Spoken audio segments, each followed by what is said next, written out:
I'm Josh Cooperman, and this is Convo by Design.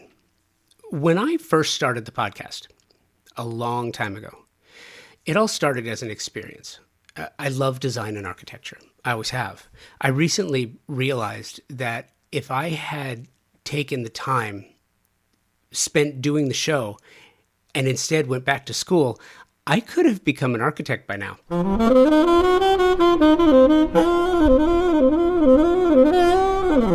I say that tongue firmly planted in cheek, not because I wouldn't love to be an architect, designer, or set decorator, but because had I done that, I wouldn't be able to do this.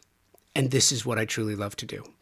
I find extraordinary joy in speaking with the creatives whom I admire, exploring their journeys, telling their stories, and sharing them with you. So that's why this is really special for me, this episode this week. Joining me on the podcast today is Mathew Chaney and Bryn Garrett with EYRC Architects. To be completely frank with you, there are a few firms of which I feel like an honorary member, and EYRC is one of them. I have spoken and shared time with Takashi Yanai, FAIA, over the years. He's the Y in EYRC. I spent an amazing afternoon with Steven Ehrlich, FAIA, the E, while in Palm Springs covering the Ridge Mountain project during Modernism Week in, I think 2017, maybe. I have recorded virtually with them. I've recorded live from their offices in Los Angeles, live from Rancho Mirage at that project house. I feel very close to this firm. It's only a matter of time before we hear from the R, which is Patricia Rhee, FAIA, and it's coming. But today we have the C, Mathew Chaney, as well as Bryn Garrett, both partners in EYRC Architects. Bryn most recently could be heard on a WestEdge Wednesday episode of Convo by Design from his participation on a panel at the WestEdge Design Fair about the current state of residential architecture. Mathew and Bryn join me on the show to talk about a number of things architecture and design related, and I am absolutely thrilled to share this conversation with you. I am so proud of my partnership with Thermosol. They have been presenting partners of Convo by Design for 4+ years, and there is a certain amount of pride that comes with saying that the show is presented by the company that is the absolute best in the world at what they do. Thermosol engineers the most exceptional smart shower products and steam shower systems worldwide for a few reasons. They were the first company to design and patent the technology here in the US, dating back to 1958. Thermosol, a U.S.-based manufacturer in Round Rock, Texas, employs an engineering team that designs, tests, and continuously refines the product. Their quality control team tests every single steam generator before it departs the factory. Who else does that? Nobody. I have the pleasure of working with some world-class designers and architects who tell me, and you know this, that the idea of luxury has changed, especially when clients want a spa-like bathroom. Steam is mandatory, or it's just not considered luxury. If you want to add steam, you have really one true option if you want the best, and that's Thermosol. Mitch Altman, third-generation CEO of this family-owned company of 65 years, continues to innovate the bathroom and shower space through technological marvels such as intelligent showering systems, sound therapy, aromatherapy, chromotherapy, technical interfaces, and so much more. And now, Thermosol, the industry leader in steam bath equipment and technology since 1958, is enhancing its already stellar family of products with the new indoor and outdoor luxury saunas. Available in 3 design configurations, each sauna is handcrafted from clear Western red cedar or Nordic spruce, inspired by the brilliance of Northern European sauna technology and design. Thermosol's latest collections offer luxurious features, and there's only one option if you want the finest experience: Thermosol. Check out thermosol.com and at Thermosol on the It's socials. So funny because I'm following a train of thought. Bryn, what panel were you on? I was on the next in residential design. That's right. So It's so funny because it's funny. So I saw Mathew, I saw Bryn at the WestEdge Design Fair. Yeah. Yes. where I produce all of the programming. And so I've been editing and going through all the content. And it's perfect, Bryn, because that one, while you guys moderated by Duan Tran, correct? Yeah. Uh-huh. So while you guys were talking about that, it was like, yeah, the whole nature of residential architecture has had to change the manner in which you think about it, because the nature of residential architecture has changed so dramatically post-pandemic. And it's funny because while I hate talking about the pandemic anymore, the ramifications of it, it's like the pandemic in 1921, people still use subway tile in their homes. And, that was kind of something that came out of that. How has this changed? You've got Mathew, you got banging in the background, construction going. It's just part of life and part of what we do. But it had to have changed the manner in which you think about the business. Yes? Yeah, absolutely. I think every perspective of every sector that we're involved in, it's sort of changed the thinking, not just on, our part, but on our clients' part, especially like what their needs are, have shifted. I mean, the obvious thing is, I need a quiet space in my home to work from now, or to run my podcast out of, or, like every environment is now inherently a hybrid environment, trying to do multiple things. Every office is trying to be less of an office and more of a community space, and more of a gathering space, more home-like. Every home is trying to be more office-like. Like everything's sort of combined in interesting ways that are are unique frequently to the individuals and the organizations that are in them. So it's always been about tailoring. It's just it's the need for a new suit now. Bryn, thoughts?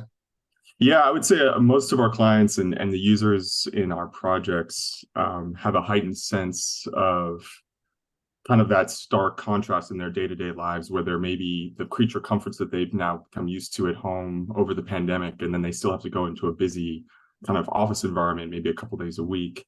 And so I think, like Mathew was saying, it's not just affect the residential market, it's affected all of our markets. And so the office environment may, the design of that space may adopt more creature comforts or things that we are used to at home that we've become used to over the last couple of years. So in that respect, in the beginning kind of schematic conceptual design phases, clients are coming to us and they're kind of sharing those experiences that they've had over the pandemic living at home, and what they're hoping to kind of see, and how they're hoping to see that improve their own projects.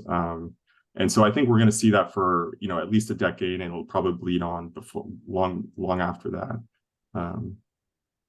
Yeah. What's really interesting is I have a fondness for EYRC. I have an affinity for your firm because when I started Convo by Design in 2013, one of my first guests was Takashi. Takashi has always, he's one of those people. There's some people that I have had the good fortune of working with: Bridget Coulter-Cheadle, Takashi, Cliff Fong, some people who, whenever I ask, they're like, yeah, absolutely, I can do that. He's kind of like a total yes person. And I had the benefit. So Takashi and I have had multiple conversations. Steven and I, the last time Steven and I spoke was at Ridge Mountain in Rancho Mirage, where we actually shot from there during Modernism week 1 year. I want to say it was maybe 2017 or 2016. So it was early on. Yeah. One of the things that I love, and when I come to LA, fly into LAX and then head over to West Hollywood, is I always pass by the building, by your offices. And that's where I first interviewed Takashi from. There's a vibe that sort of emotes out of the firm. We haven't even started talking about the work yet, but I'm just curious because I talk to so many designers and so many architects, and sometimes the offices are a little. It reminds me of a conversation I had once with Bunny Williams, who when working for Sister Parish and Albert Hadley, learned early on that knowing what you don't want in a firm is as important as knowing what you want how the vibe that you guys have, that had to have, is that something that you work on daily? Did it just does it come automatically, or is it just kind of a result of working? You find like-minded individuals. Your projects are all different, and you're not the same designers, but the vibe seems consistent. Mathew, where did that come from? Yeah, I think, I guess I've joined Steven in 2001. And yeah, so what are we at 22 years at this point? Our relationship can drink, which is nice. And there's always like, and I think honestly, this is like the personality of Steven that has leached into the water that we have all, sort of grown in. So it's in the collective DNA at this point, and it really is I think it's like rooted in inclusivity. That he's not, as talented as he is, and as accomplished as he is, in the early parts of his career before we all joined, he has always operated by a philosophy of kind of inclusion, and bringing. It's a very big tent, and there's room for not just many voices, but almost all voices of the firm. And I think just as a result of that, you get this diversity of ideas. There is no or there's a real effort not to have kind of any preconceptions about what a solution, should be necessarily. But there are definitely common values in there, around, material honesty and structural honesty, and like sort of this elevated practicality, a sense of how things are, actually going to be built, and who's going to build them, and how do we kind of take advantage of those inherent, talents, that are the craft that is part of the architecture. And so by, kind of, for lack of a better word, weaving all of those kind of things together, on every project, you wind up with, this, sort of consistent stone soup, if you will, that is always just sort of integrating different ideas, really listening to the client, listening to the place, the values that you're trying to imbue in there. But that the hand of the weaver, ultimately does, if looked at, over the cross of, over hundreds of tapestries, you can, while everyone's different, you can tell that the same hand is there. And I think it actually makes it a very special place to work, and a special way to work even. We have, so many of our, great employees that we have, are, tell us all the time that this is just unlike anywhere else that they've worked. And we're quite proud of that. Yeah, it's a great vibe. And Bryn, what is the idea behind? I'm going to ask about the multicultural modernism and the idea behind it. But also, it's really interesting to me because to Matthew's point, I kind of feel like well-developed organizations tend to attract like-minded individuals who kind of join. It's always an interesting idea for me where you have all of these individuals. It's like an individual sport within a team concept. Mm-hmm. You don't want to have every architect within a firm who all think the same way and design the same way, but at the same time taking those individual differences and the finer nuances of their skill and talent and ideas and what they do, and making consistent with the overall idea and ethos, morals, and values of a firm. Bryn, talk to me about this multicultural modernism approach. Yeah, multicultural modernism, I mean, was really a term that Steven coined at the beginning of the practice, and it's carried through. We maybe use that term less today in describing a lot of our projects, but the values and the intent was very clear from the beginning. And I think Steven was trying to establish a diverse group of designers, but that we shared certain values, I think, and that's the vibe that maybe you're picking up on, or that we hopefully exude, is this sense of empathy. I think, joining the practice 12 years ago, I immediately saw kind of Steven in a room with a client, and the empathy that he showed towards that client. I think that attracted a lot of the designers now that we have that same sense of empathy. But then beyond that, as we get into the design process, everyone's free to kind of explore their own ideas or their own backgrounds. And that's where we often say that the great idea or the conception of a project could come from anyone in the design team. There's not a big ego in the room that's passing down a sketch to be executed. This is really a collaborative effort, and I think the multicultural modernism, although it often was used to describe kind of maybe our process or work, it's the diversity of our clients, but it's also the diversity of our staff and the different viewpoints that they bring to the design process. Yeah, So it's interesting.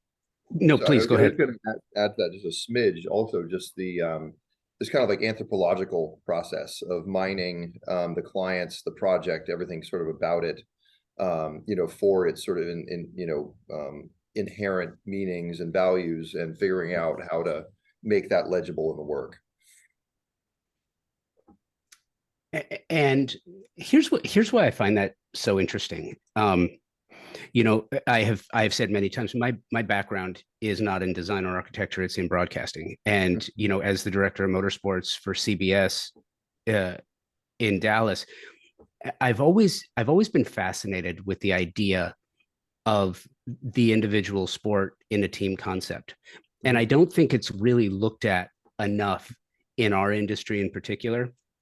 And I think it's why, like as of this recording, the new AD100 has come out, which I have a fair amount of issues with that. And every year I just look at it and I'm like, all great creatives, but you can't tell me that 80% of the world's greatest creatives all come from New York. I can't believe that. Right. But that is an aside. One of the things, as social media became more prevalent, is our industry used to be, I want to say, much kinder than it is now. With the advent of social media, it allowed people sitting in their own homes, in the safety and security of their own homes, to throw darts and arrows at other people's work.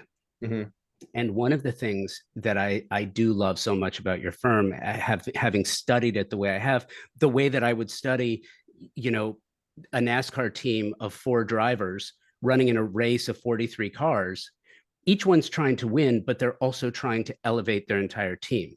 And I find that very similar to a firm such as yours. You have individuals who are all trying to do their best work at the same time. And you guys do it in this quiet, sophisticated way.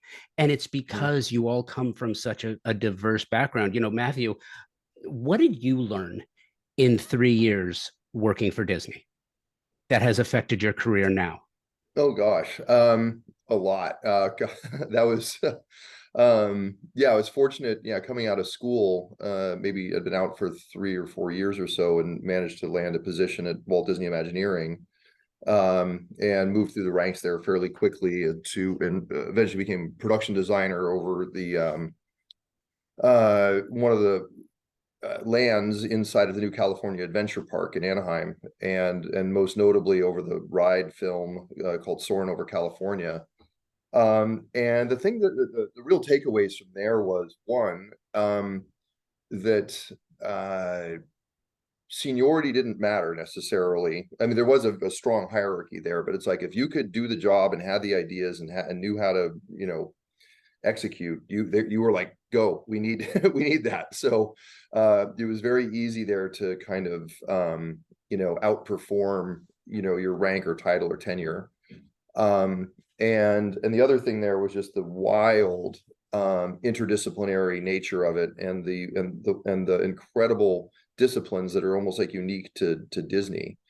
So there was, I was in the show set group, which was, sort of focused on the show, which was, as it turns out, like sort of the I think it was arguably the most important group there, because everything there is to support the show. But you're interacting with the architecture group, you're interacting with the ride mechanical group. There's special effects groups, there's the film group, like all of these different people that you're bringing together, that are just these wildly diverse disciplines. And how do you weave? How do you stitch them together? And so I think the thing that was really incredible there was the exposure that gave me to, you know, and I'd worked in visual effects for a couple of years prior to coming to Disney even, and just sort of realizing how that experience with visual effects and the technology kind of behind that suddenly was applicable to this, you know, developing this ride and how to interact with those different groups, with our film group, with the sound and audio, and then with the and kind of coming out of that, like, you know, as I joined, you know, Steven and started bringing on work, we, you know, landed the Walter Cronkite School of Journalism at Arizona State University there. And all of a sudden, all of that experience was super relevant in that environment. And I think nobody could quite figure out how this, you know, at the time still young, rapidly slipping away, architect, you know, was familiar with all of this technology at this like sort of level. And what that sort of, the real takeaway from all of that was this kind of like fluency with systems is also important. Like it's important to, you know, it's important to be able to design form and, you know, space and composition and all of these other, you know, sort of pure design elements, but you also need to be in control of the systems that are the backbones of these buildings, so that they are as elegant as the everything else. And, you know, modernism is the, you know, hardest discipline in the sense there's nowhere to hide. There's not a lot of crown molding and wall base and furrings and things like that to tuck things into. So anyway, so I think it was like that for me always, that experience got me deeply involved with the systems and with collaborating with the different consultants and experts and bringing everybody sort of together around an idea. Yeah, it was a really incredible experience. It's still with me today for sure. See, and I'm fascinated by that, and it's funny because I recall experiencing that ride. I want to say when it first came out, and thinking, I don't know if it's because I'm a native Angelino and a Californian first and foremost, that made me enjoy it as much as I did, because the process of sitting there as if you are flying through this experience, the experiential nature was so different than a traditional ride. And I bring that up because it's so much more relevant now, because design and architecture has become an experiential endeavor. I would say more so than I think it's ever been before. You know, I can just sort of having walked through and done a deep dive in Neutra's VDL house in Silver Lake, you know, where you go into Dione's room and the bed is on a pivot and it shifts out so that you can make it, because the bed is so small, the room is so small rather, that it was almost like it was imagineered for this type of, you know, you walk up these stairs and you look outside and you've got deck after deck and window and water, and everything was thought through. And that's something that Disney is traditionally known for. And I think it's fascinating to hear you explain that, because I get it. And that's one of the things that's so important and relevant about architecture and design right now, is that it is being designed for how it's used as opposed to how it's going to look and function. I don't know if that's a great way of explaining it, but then Bryn, you know, one of the things that you do is, you know, when we're talking about sustainability, net zero, traditionally things that are very challenging to accomplish without, I would say, negatively affecting the design itself, because you have added constraints and restrictions. That too goes to the experience, because people have discovered over the past 10 years that wellness is an experience that they want in their homes, whereas it was so easy to go to a spa or salon. It was so easy to go to the gym. It was so easy to leave the house and go to the office and then come home and have the home just sort of be a singularly functional space instead of a multi-functional, multi-hyphenate. How has the past 5 years in doing what you do, coming in, doing this before, you know, pre-pandemic, how has that affected the nature of your work, especially from the sustainability, net zero standpoint, but also from an experiential standpoint? Yeah, I think in terms of sustainability, you know, in the last 5-10 years, it's become a lot more about the metrics and measurable data. And it's great that we have the tools to do that now. But I think as a practice, the sustainability really started with hand in hand with multicultural modernism and that approach to looking not only at the site and the culture and the history, but the climate, the natural environment, and making it so that the home lives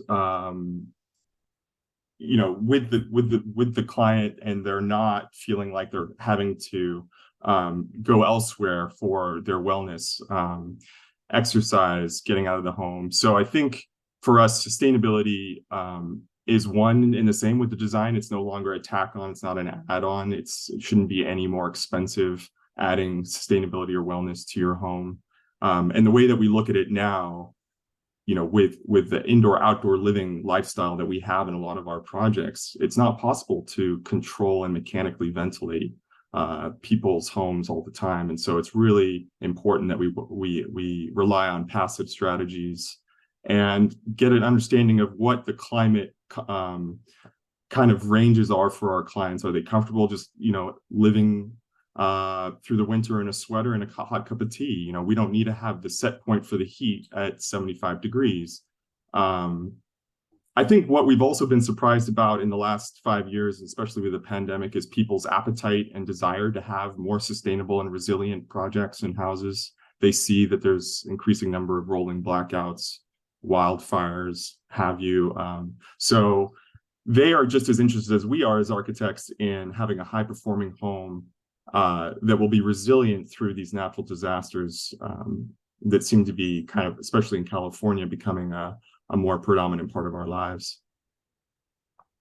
I wanted to ask you too, as a follow-up to that, both of you actually, and Bryn, I'll start with you.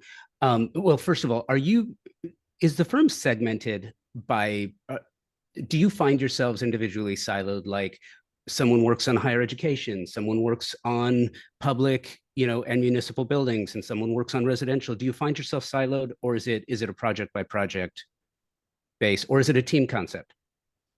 It's a team concept. So a project could have a residential component, and so there's people from all across the office with different skill sets coming together.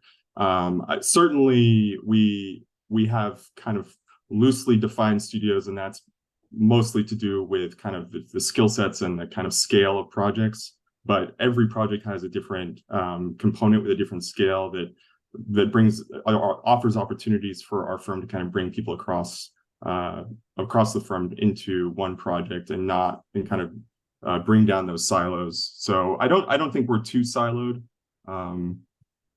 Yeah. Okay, because I wanted to follow up with that.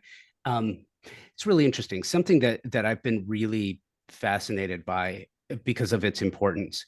And I mean, look, as of this recording, so we're recording this in December for a Q1 24 publication date. But yesterday, there was another shooting on a campus, and that was at UNLV.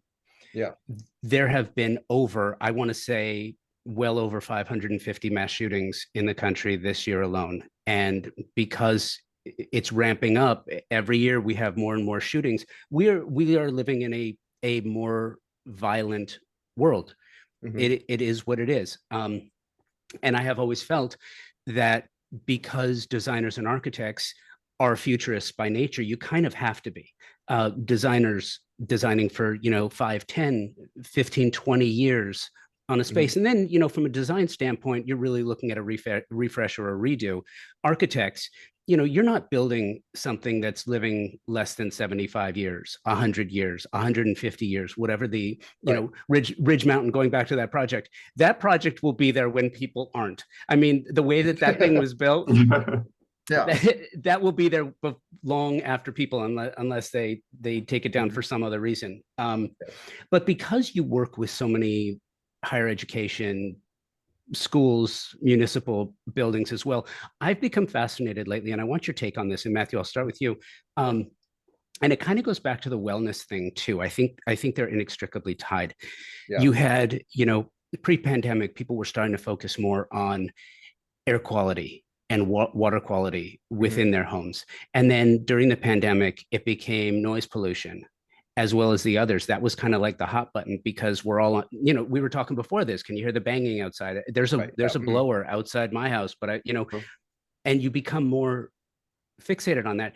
Now I kind of feel like even on the residential side, security and safety is kind of the next thing because it affects both your wellness, the experiential nature of architecture. And I'm curious if you are looking at that on the residential side, because when you look at a school design, you have to take security. You have to think about. Do you think about that? Yeah. Well, I mean, interestingly, I don't have a statistic to compare with the mass shooting one necessarily, but I think, an equally, and I suspect larger issue is in academic settings is actually self-harm. And that I think the suicide and attempted suicide rates is at universities is shockingly high throughout the country, and I fear that it probably outstrips gun violence even. And so, but those issues of self-harm and sort of physical security from those types of other threats are definitely something that are on the mind of our institutional clients, and are definitely like sort of are increasingly baked into our designs. And so it's this tricky balance, because you started this conversation sort of with wellness, right? And I think the first thing we're trying to do is support, and this is true of every project, our residences on through our student housing projects, through retail, through every sector, is how do we create a supportive environment, an inclusive environment, one that gives one a moment to reflect and pause and provide sort of positivity and relief, rather than inducing stress and claustrophobia and increases anxiety, all those sorts of things. I mean, I think one of the statistics that's always incredible is in the UC system, I think it's 25% of students freshmen arrive with a diagnosed anxiety disorder at this point. And so, I mean, it really is a very stressed out human race at this point, and that student population certainly is that as well. So, so the things we're doing is, yes, from a wellness perspective, is like, what are the sort of amenities? How do you create, places for that repose? So like in our project that's under construction right now at UC San Diego, the theater district, living in the learning neighborhood. I mean, it's a massive, 10.5 acre site, 2,000 beds of housing and academic and retail and all of this. We designed two components into the program. One is a meditation pavilion set in between two large residential towers, but it's its own very low slung environment with a number of natural boulders coming up in it, in the set in the middle of a bamboo garden. And then another element we have elsewhere is a little tea house that's kind of set along a creek bed, and also woven into the landscape. And just kind of these like quiet moments where a student can get away and have a minute to themselves and relax. And meditate if they want, or pray, or whatever their preferred mechanism is. So yeah, so I mean, those are the types of ways in which we're thinking to support the wellness and the mental wellness side of things. But then on the other hand, like when we're designing like rooftop balconies and that sort of thing, like we're putting the railings to 7 feet high, and trying to do that in a way that doesn't feel like a cage, but at the same time is there's removes sort of spontaneity away from the idea of self-harm. So you are listening to my conversation with Bryn Garrett and Mathew Chaney of EYRC Architects. We'll be right back. We talk about this all the time on the show, how design professionals like you just don't have the time to find your favorite brands in one place with expert, knowledgeable, and non-commissioned professionals to help you specify the right product for each of your projects. Non-commissioned. That means their only incentive is your satisfaction. Pacific Sales Kitchen and Home, a Best Buy company, has just that, with over 60 years of service in Southern California. Pacific Sales is your destination for exploration, advice, and inspiration. Now, You have the Pacific Sales Kitchen and Home team to help you and offer their Pro Rewards program, which is a trade program unlike any you've experienced before. Earn 3% in Best Buy e-gift cards or 2.5% in a rewards check for every qualified and delivered sale, in addition to special trade pricing, exclusive offers, access to exclusive specials, events, and more. And here's the cherry on top: access to exclusive builder trade incentives from top brands like Viking, Sub-Zero, Wolf, Thermador, and Decor, just to mention a few. Terms and conditions do apply to the Pro Rewards program and builder trade incentives. Visit a Pacific sales expert at a showroom today for full details and to learn how you can unlock additional savings and benefits. Don't miss out on the opportunity to work with the very best of the best. Visit Pacific Sales Kitchen and Home today and elevate your projects to new heights. Pacific Sales Kitchen and Home, where excellence meets expertise. Man, I love this. I have a new sponsor partner on the show that I want to introduce you to if you're not already familiar with them. If you are a specifying designer, architect, landscape architect, or savvy design enthusiast, if you have heard about the quiet luxury movement, this idea of crafting a lifestyle around understated elegance, simplicity, and sophistication, there's more to it than that. And I will add uncomplicated living. Isn't that what we all strive for? I am extremely happy. I'm really thrilled to share a company that embodies all of this, utilizing proprietary technology and a focus on sustainability in their stunningly beautiful products. It's TimberTech. TimberTech is the premium decking company delivering multi-tonal, color blending, and natural wood textures in a product that is virtually indistinguishable from a natural wood product. What does this mean?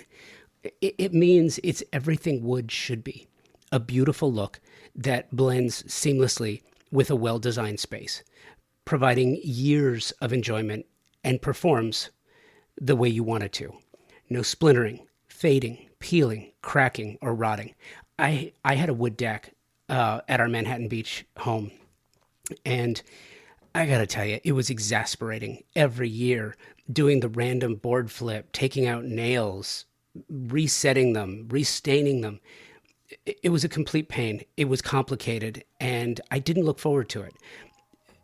I wish I had TimberTech, because TimberTech is not only uncomplicated, it's beautiful. It comes in over 20 finish options and 9 collections, and 85% of the material is recycled.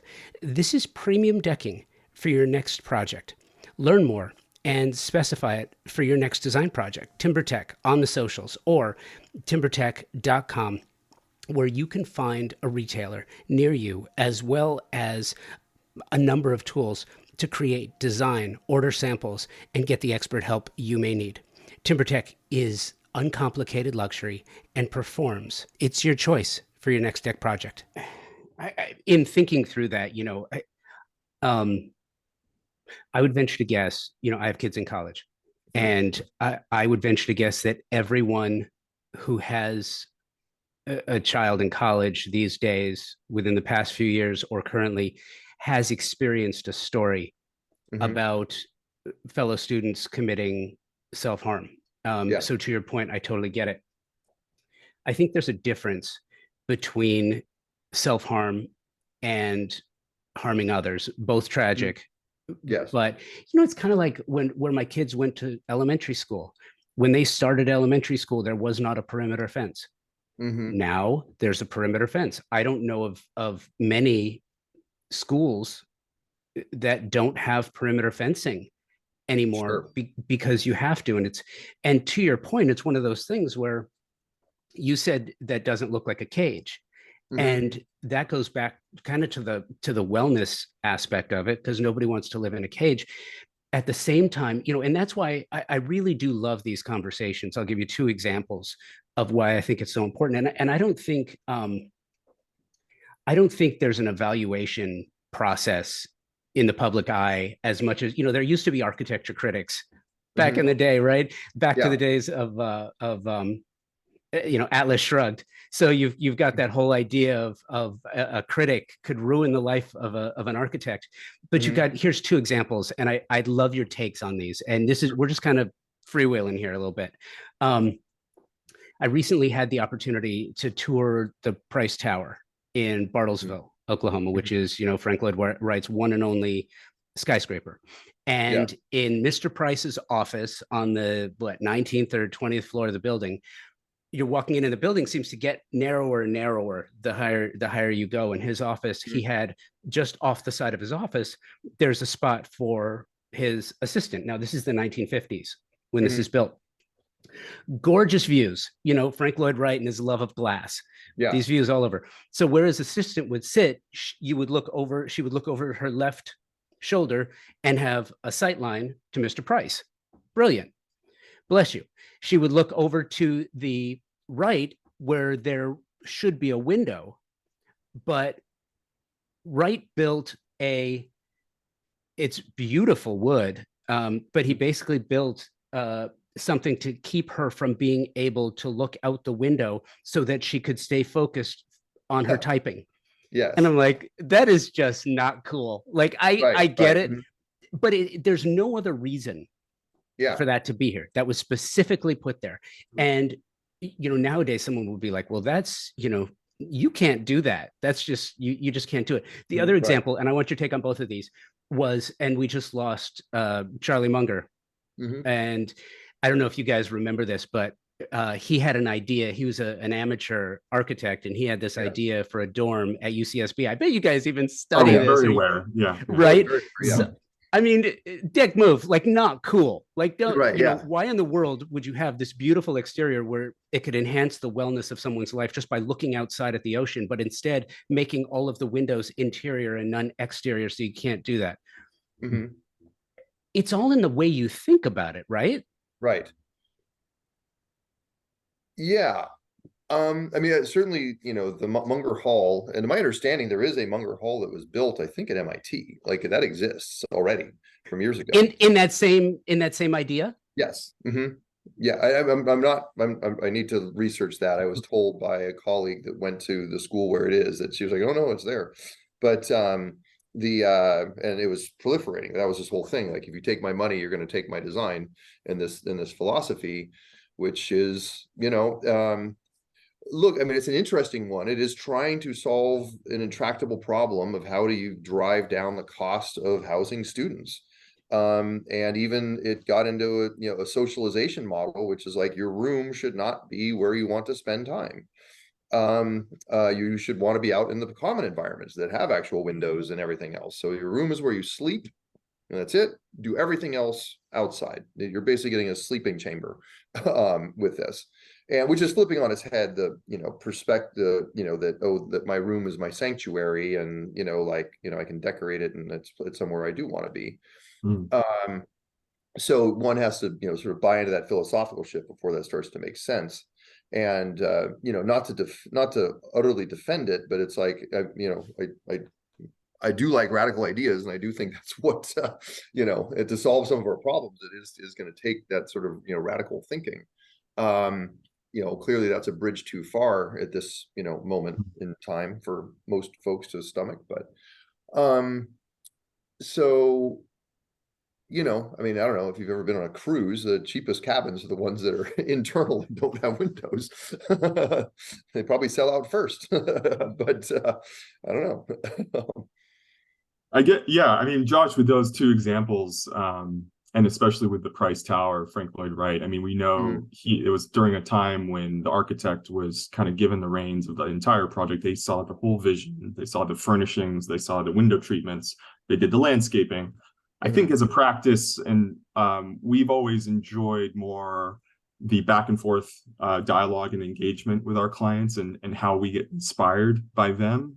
So while we do practice a very modern style of architecture, you can see the kind of breadth and diversity across our portfolio, especially even in the houses, because it's distilling down an individual or a couple or a family based on their values and their history. And so we wouldn't even think today to kind of go in and try and socially engineer someone's work desk so they can't enjoy the view. I think we really there's a long design process, and it's a lot of back and forth. It's not us going and going into our little shell and doing our design and coming back and presenting a comprehensive vision for the client to just kind of accept and be a patron of. So yeah, I think it's a very different approach to of what the role of the architect and kind of that level of control and social engineering.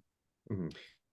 Along those lines, so social engineering, but also physical engineering. Yeah. You know, I one of the things, you guys have one of the better architect websites, because one of the, you know, I, as a journalist, like I love doing research. I really do enjoy the process. And I go down a rabbit hole on the EYRC website. And one of the things I wanted to ask you about, because we're kind of talking about, you know, the wellness aspect, the experiential and experimental nature of design and architecture, and you've got these floating structures to accommodate sea change. And this kind of goes back to this idea of architect as futurist, and your thoughts on that. And, you know, Mathew, with your background at Disney, I think I think Disney should have almost like a CEU that architects and designers could go through, just the Imagineering process about how to sort of envision something different and to think differently about things, because thinking differently about problems are the only way to accomplish solutions. You can't solve new problems with old solutions, you know. And so this idea of a floating structure to accommodate sea rise and sea level change is really interesting to me. This idea of, and I remember years ago, a story, because I spent a lot of time in Texas, and the first school shooting that I remember was on the campus of the University of Texas in Austin. Very qualified marksman went up in the clock tower, and it was horrific. And that was the first one I remember, but that's not what we have these days. And I don't want to dwell on the idea of school shooting, but the idea that there are new challenges that architects are being faced with. Would you say, and Bryn, I'll throw this out at you, would you say that the number of challenges that you're being faced with as an architect these days is more than previous? Has there been kind of like a comfortable lull through the 70s, 80s, 90s, where not a lot of changes were taking place that have to take place now, because if you don't, there are negative ramifications? I certainly there's always been challenges. I think the few that you've brought up, the school shootings in particular, is obviously a newer challenge that we're just learning to kind of deal with and how to mitigate that. But in terms of other challenges, I think we've always had them. In terms of sustainability, obviously it's a hot topic, and it's a national, international narrative that we're not meeting the kind of goals that we need to turn the ship and right the path. I think the benefit we have these days is that we're able to have a dialogue with a lot more architects and participants involved in offering ideas, whereas before the strategies were really, or the challenges in the strategies were kind of resolved on a firm basis, or you might be a little bit more insular. I think the other part of it is that the challenges that were brought to, you know, that may have been raised in the past by the architect, you know, we have concerns about flooding. We may, you know, we're on a seashore here. These are the things we have to be worried about. Oftentimes our clients are aware of those issues beforehand, and they come to us because they know that they need a creative solution. In the case of Varda Landing and our floating structures, that was a client that was born and grew up in this area, you know, sees a legacy of his family living in Marin for a long time. And he knew that in 100 years, you know, this compound that he was developing was going to be underwater. And so while there's many examples of communities around the world that have the infrastructure and support to live floating on water, you know, in California, we have a couple places here and there that people are floating, but in the future, in 100 years, if he's the only building in that neighborhood floating, what does that look like? You know, we're worried about his wellness and well-being if he's the only guy in a kayak and everyone else is underwater. So I think, yes, certainly it seems like there's a lot more challenges being discussed, but I think they've always been there. We're just up against a much more challenging timetable, I think, in terms of finding a solution. Mm-hmm. Something else that you guys address, which is meaningful to me and many others, and it is close to my heart, but you guys address it in black and white as this idea of design justice. Mm-hmm. The reason I'm bringing it up is because I think it's incredibly unique. And I don't recall seeing anybody else really address this. Mm-hmm. You know, it's interesting. We were talking about WestEdge. In 2019, I ideated a panel for WestEdge, basically about diversity in design and crafting our world the way it should be. And I had Ron Woodson, Bridget Coulter Cheadle, Brigham Jane, and Brian Pinkett on this panel. And that was recorded in September of 2019. George Floyd was murdered in 2020. Mm-hmm. Just serendipitously, this was published in June of 2020. And, you know, March of 2020 kind of threw my editorial calendar off. Mm-hmm. So things got backed up. But this went out in June. And I have never seen a response to any of the episodes that I've published before or since. It was huge.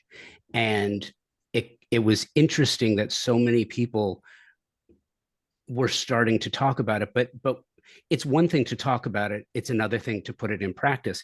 This seems to be a core principle, a core value for the firm. How does the firm take something as an issue like that and apply practical application? Mm-hmm.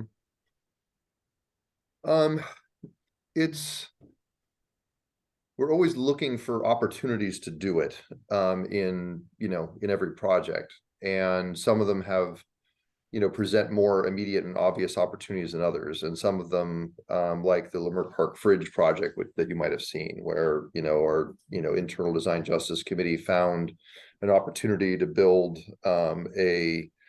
to help formalize an informal community fridge that had been set up outside of a shop in Leimert Park that had been in operation for probably a year or more, and it was just kind of getting out of control. And so how to build this project that would sort of help organize it, let it be not just the fridge but also dry goods, and give it just a sort of sense of intention and love, and so that was pro bono thing that we were able to work with that the actual shop owner to help design it with them, and then fabricate it ourselves and install it. And that was really a lovely example of that. But on other projects, like another one of the student housing projects we have underway at UC San Diego is for the Ridgewalk North Living and Learning neighborhood, and that is going to be the new home of Thurgood Marshall College of UC San Diego. And that college, which was the third college that was founded there, and in the UC San Diego system, it's like they're a bit like Harry Potter, in that you're Hufflepuff or Gryffindor or whatever. In that you can be studying any major you want, but this is just the house, if you will, that you sort of like live in as you're part of that college, right? So, but Thurgood Marshall was founded in the 60s, coming out of the civil rights movement, and really had this notion of social justice kind of at its core.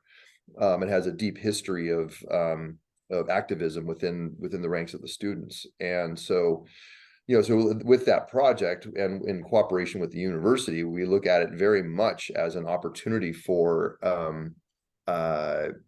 for embedding social justice into the project. And so that's everything from the the design and the massing into like the materials palette. We've we heard from the users that they did not want this to feel like an anonymizing, slick, corporate, if you will, like student housing building. So they wanted it to reflect the colors of the earth and to reflect an architecture of the developing world, as they phrased it. And so how we were able to kind of respond to that, but what the net effect of that is, and this is coming from the leadership of that college that knows their students well and their students' values so well, is it helps create a sense of inclusivity. It's not like I have moved into this anonymous gleaming white tower. I've now moved into something that is earthen and funky and unusual and patterned and layered, and there's room for me in it. I can show up here and be my own weird self, my own unique self, and there's a place for me. So it's interesting to see, and I think also within that project, we actually, have a, monthly meeting with the project team and the university, and we kind of go over, how diversity, equity, and inclusion is occurring within the project. And we kind of break that into like 4 categories. One is, a diverse team. And so what can we be doing to make sure that there are diverse, voices of all types, of gender and race and ethnicity and origin, like all these things that are making up the project teams. How do we spread the professional benefit of the project, the professional development benefit of having worked on something of this scale and type? And then how do we make sure we are sharing the economic benefit of the project as widely as we can with diverse and disadvantaged, kind of communities? And so that some of that's on a subcontracting level, like, all right, well, how do you make sure that, the contracts are going to diverse and disadvantaged and veteran-owned type buildings? But then also, like, how do you support local businesses that are, maybe, a restaurant or something? How can you help them get a catering contract with the project or that sort of thing? So, but it's interesting just to see it like focused upon with this much rigor by the team on a monthly basis of tracking all those kind of activities and opportunities and then cross-pollinating them with each other. It's really a very conscious effort to do it, but really rewarding when you kind of see all of those things dovetailing together. Bryn, just to add on to that, yeah, I in terms of design justice in the firm, I think, like Mathew said, we were really kind of conscious of the pipeline and the designers and architects working on those projects. And so, in 21 and 22, when all those events were unfolding and our staff were kind of bringing up these topics for discussion, I think we took a hard look at the pipeline of architects coming out of school and what we can do in our local school district and community to improve that pipeline. So we've done a lot more outreach, just simply, informing students and youth what architects do. I think there's a lot of misconceptions about what skills you may need or what you may need to know or could be good at to be an architect. So I think that's been a big... say I'm bad at math again as an excuse. Yeah, exactly. I'm bad at drawing, I'm bad at math. It's no longer holding you back. You have tools now that can supplement that. So yeah. It's so funny that you say this about math, because like one of the reasons I do this, and I often say that if I had the skills to be an architect or a designer, I would do it in a heartbeat, but I don't possess the skills, and math has always been the first thing, but you still have to get through school. So I would say that math is still important. I think they dropped calculus, at least as a requirement nowadays. I think that's gone. Is that right? As a prerequisite for architecture, I think it's gone. Yeah. I certainly didn't have to take it. So, and it's funny too, because we just wrapping this up, talking about the university architecture. And I, by the way, Mathew, I had to look it up. It was the University of Michigan, and it exists. It's a residential hall for graduate students. And I did not know that. I'm going to totally look into that. So thank you for that. Yeah. But when we were touring schools for my kids, going and looking at the architecture of Caltech, going and looking at the architecture of Arizona State, for example, amazing. like Mhm. just, and some are more cohesive. Like most people have never been on the Caltech campus, but if Yeah. you ever get a chance to walk that campus, Mhm. it's extraordinary. It Yeah. is just one of the coolest campuses. And then I'll just share this with you, and I'm not sure if you're familiar with it, but when we moved to Tulsa, have Mhm. you ever heard about Oral Roberts University? Yes. Heard Have of, you but not, ever but have you ever heard about the architecture of Oral Roberts University? mhm. Not Mhm. just the big praying hands at the front, but the actual architecture of the university. When we're done, go look this up. Mhm. It is wacky.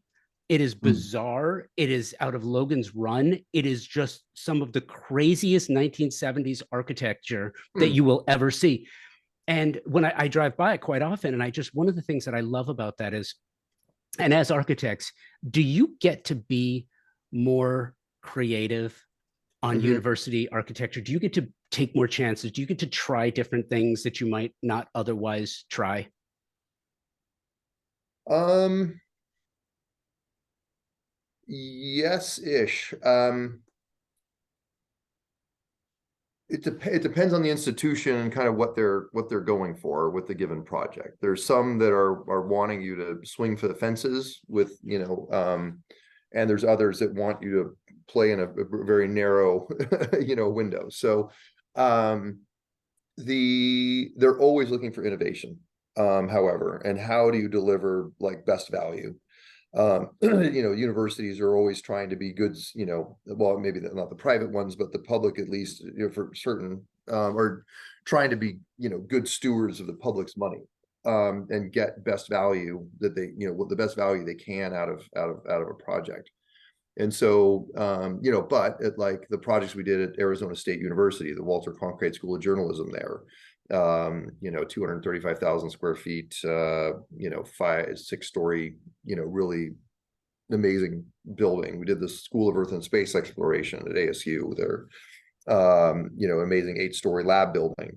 And that, like with that one in particular, with the School of Earth and Space Exploration, like being able to incorporate this incredible program of clean rooms and laboratories and offices and everything else, but also this big public visitation component that, the ground floor can, serves as an exhibit with the 3D planetarium and all these other kind of components. Like, yeah, you're able to push it a fair bit there. And so, but I don't know, it's mixed. There's other times where you need to, play it pretty straight and deliver very efficient things. But how do you bring a magic and an understanding of the campus, and while you're having this very practical sort of efficient building happen, how do you bring a magic and a poetry to it at the same time? So that's always the challenge. I think that's very much part of our vibe.